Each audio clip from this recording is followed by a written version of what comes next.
लातूर जिल्ह्यामध्ये इथे कशिकेंद्र म्हणून गाव आहे छोटं, तिथे राहतो. आणि आता सध्या वास्तव्यामध्ये मी आहे पुण्यामध्ये. तर तिथे माझा एक व्यवसाय आहे, काच स्लायडिंग विंडो पार्टिशन दरवाजा मध्ये मॅन्युफॅक्चर आहे.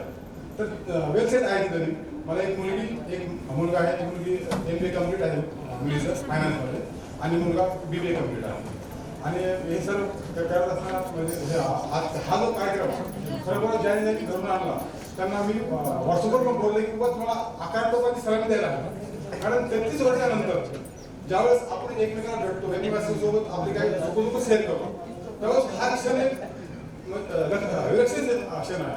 असा क्षण येतो का नाही आपल्या जीवनामध्ये येईल नाही येईल कोणाला माहीत नव्हतं. पण आमचे जे काही आवडीचे आहेत तरी हा क्षण घडून आणला. पूर्ण सर्वांचे नंबर जमा केले, व्हॉट्सअप ग्रुप तयार केला, अतिशय चांगल्या प्रकारे नियोजन केलं. आणि असंच नियोजन पुढल्या